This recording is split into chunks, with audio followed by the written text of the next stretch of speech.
Constantinopla. Año 428 después de Cristo. El hombre más poderoso de la cristiandad sube al púlpito. Miles de fieles lo observan en silencio absoluto.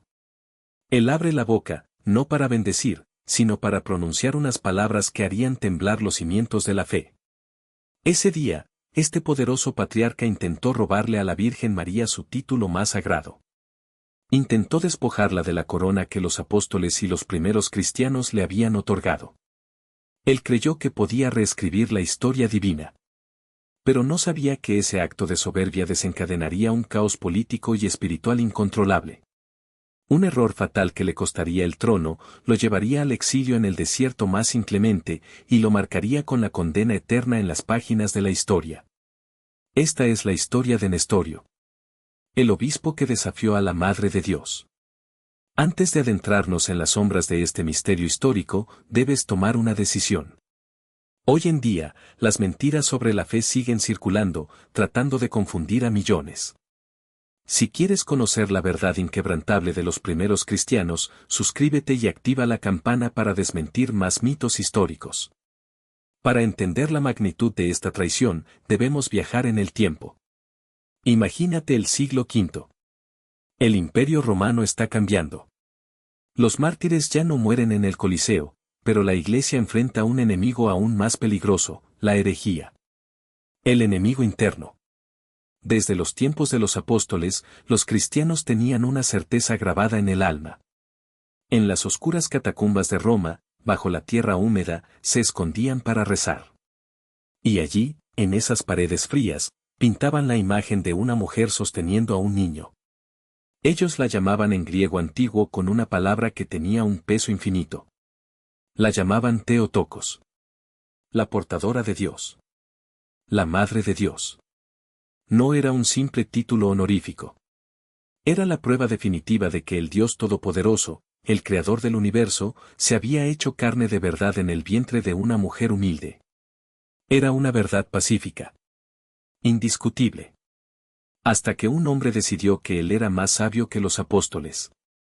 Nadie sospechaba que la amenaza más grande contra la Virgen María no vendría de un emperador pagano, sino del altar de la ciudad más importante del mundo. Nestorio no era un hombre cualquiera. Era brillante. Era carismático. Había nacido en Siria y se había ganado la fama de tener una voz de oro. Sus sermones atraían a multitudes. El emperador Teodosio II, deslumbrado por su elocuencia, lo nombró patriarca de Constantinopla. El patriarca de Constantinopla era prácticamente el Papa de Oriente. Tenía riqueza, influencia política, guardias armados y el oído del emperador. Pero Nestorio tenía un defecto fatal. El mismo defecto que hizo caer al ángel más hermoso del cielo, la soberbia intelectual. Al llegar al poder, Nestorio trajo consigo a sus propios sacerdotes. Hombres que compartían sus ideas retorcidas. Querían limpiar la fe de lo que ellos consideraban excesos. Y su primer objetivo era el corazón mismo de la devoción cristiana. El plan estaba trazado. Solo necesitaban el momento perfecto para inyectar su veneno. Y ese momento llegó en la misa más importante del año. Es un domingo en la gran iglesia de Constantinopla. Los muros de mármol brillan a la luz de miles de velas. El incienso satura el aire. Un sacerdote de confianza de Nestorio, llamado Anastasio, se levanta para predicar frente a toda la nobleza y el pueblo llano. Anastasio mira a la multitud y pronuncia la frase que encendería la mecha. Que nadie llame a María la Madre de Dios. Porque María era solo una mujer humana, y es imposible que Dios nazca de una criatura humana. El silencio que siguió fue sepulcral. Los relatos históricos cuentan que la gente se quedó sin aire. Luego, los murmullos comenzaron a crecer. ¿Qué acababan de escuchar? ¿Acaso este sacerdote estaba negando a la Virgen? La multitud miró hacia el trono del obispo. Esperaban que Nestorio se levantara, reprendiera al sacerdote y defendiera la fe de los padres. Pero Nestorio se puso de pie y defendió al sacerdote. Nestorio propuso un nuevo título. Dijo que María debía ser llamada Cristotokos. La Madre de Cristo. Pero solo la madre de su parte humana. Como si Jesús fuera dos personas distintas atrapadas en un mismo cuerpo, y María solo hubiera dado a luz a la cáscara humana. Piénsalo por un segundo. Si esto era cierto, significaba que Dios no había caminado realmente en la tierra. Significaba que en la cruz solo murió un hombre ordinario, y por lo tanto, la salvación de la humanidad era una mentira. Atacar a María no era solo un insulto a ella. Era destruir a Jesucristo por completo. La gente estalló en furia. El pueblo llano de Constantinopla entendía la fe mejor que este teólogo arrogante. Pero Nestorio tenía al emperador de su lado. Parecía intocable. ¿Quién podría detener al hombre más poderoso del imperio? Las noticias del sermón herético de Nestorio cruzaron el mar Mediterráneo como un reguero de pólvora. Los barcos mercantes llevaban el rumor de puerto en puerto. El patriarca ha blasfemado contra el ateo Tocos. El documento con el sermón llegó a Egipto. Específicamente a las manos de un hombre que no conocía el miedo. Su nombre era Cirilo. El patriarca de Alejandría. Cirilo era un gigante de la teología y un defensor feroz de la tradición. Cuando leyó las palabras de Nestorio, supo exactamente lo que estaba en juego. No era un debate académico. Era una guerra espiritual por el alma de la Iglesia. Cirilo comenzó a escribir. Redactó cartas brillantes, llenas de lógica, de historia y de las escrituras. Le explicó a Nestorio, con paciencia al principio, que no se puede dividir a Cristo. Cristo es una sola persona divina. Y puesto que María dio a luz a esa persona divina, ella es, lógica, histórica y teológicamente, la Madre de Dios. Pero Nestorio no escuchó. Su orgullo lo cegaba. Le respondió a Cirilo con desprecio, acusándolo de causar problemas. Nestorio fue más allá. Comenzó a excomulgar y a torturar a los monjes en Constantinopla que se atrevían a rezarle a la Virgen María. Usó a la Guardia Imperial para silenciar la verdad. La situación llegó a un punto de quiebre. El mundo cristiano estaba al borde de una guerra civil religiosa. El emperador Teodosio, presionado y manipulado por Nestorio, convocó a un concilio ecuménico. Una batalla final donde solo uno saldría victorioso. Junio del año 431. La ciudad de Éfeso. No es casualidad que el concilio se celebrara aquí. Éfeso era la ciudad donde la Virgen María había vivido sus últimos años terrenales bajo el cuidado del apóstol San Juan.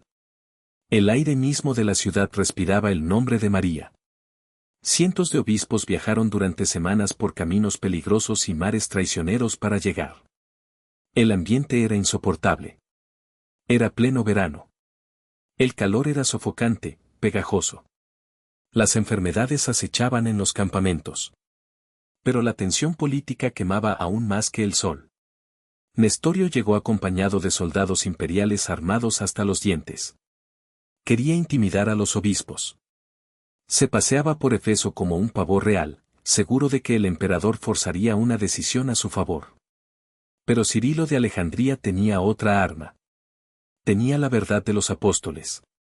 El 22 de junio, sin esperar a los obispos aliados de Nestorio que venían retrasados a propósito para sabotear la reunión, Cirilo abrió las puertas de la gran iglesia de Santa María en Éfeso y comenzó el concilio. Las puertas se cerraron. Afuera, la multitud de la ciudad esperaba. Los habitantes de Éfeso rodearon la basílica. Nadie se fue a sus casas. Estuvieron de pie durante todo el día y toda la noche. Adentro, se leyeron las cartas de Nestorio. Los obispos, al escuchar las herejías leídas en voz alta, se tapaban los oídos en señal de horror. Era evidente. La traición a la fe era absoluta. La decisión fue tomada. El documento fue firmado. Pero nadie afuera sabía cuál había sido el veredicto. El sol comenzaba a ocultarse. Las pesadas puertas de madera de la iglesia estaban a punto de abrirse. La noche había caído sobre Éfeso. La tensión de la multitud era insoportable. De repente, las puertas de la basílica se abren. Sale San Cirilo, agotado pero con una luz en los ojos. Un pregonero avanza y lee la declaración oficial frente al pueblo. Las enseñanzas de Nestorio son condenadas como herejía. Nestorio es despojado de su título de obispo. Y la Virgen María es, solemne, histórica e innegablemente, Theotokos, Madre de Dios. La ciudad de Éfeso estalló. No fue un aplauso, fue un terremoto de alegría. Las crónicas de la época cuentan un espectáculo visual que pone la piel de gallina. Miles de personas encendieron antorchas en la oscuridad. La noche se volvió día. Formaron una procesión gigante, escoltando a los obispos católicos por las calles de piedra, cantando himnos, quemando incienso y gritando a todo pulmón, Theotokos. Agia María Theotokos. Las mujeres lloraban, los hombres se abrazaban. La verdad había aplastado a la soberbia. La Virgen María había sido defendida por su pueblo. El triunfo fue celestial. Pero para Nestorio, este era solo el comienzo de un castigo que parecería dictado por el mismísimo infierno. Nestorio se negó a aceptar su derrota. Intentó usar sus contactos políticos, apeló al emperador. Pero las piezas ya habían caído en su contra. La iglesia entera le había dado la espalda a la herejía. El emperador, dándose cuenta de que Nestorio era una causa perdida y una amenaza para la paz del imperio, tomó una decisión radical. Nestorio fue despojado de sus vestiduras ricas. Le quitaron el oro, la guardia, el palacio. Fue desterrado. Primero, fue enviado a un monasterio. Pero él seguía esparciendo su veneno, negándose a arrepentirse, sembrando discordia. Así que el castigo se volvió más severo. Fue exiliado al desierto más duro y brutal del mundo conocido, el gran oasis de Jarga, en las profundidades de Egipto. Un lugar donde el sol calcina los huesos y la soledad enloquece la mente. Pero la historia de su caída no termina ahí. El desierto no era un lugar vacío. Estaba habitado por tribus nómadas de bandidos despiadados, los blemies. El campamento donde Nestorio estaba exiliado fue atacado. Fue secuestrado, golpeado, arrastrado por las arenas como un prisionero de guerra, como un esclavo sin valor.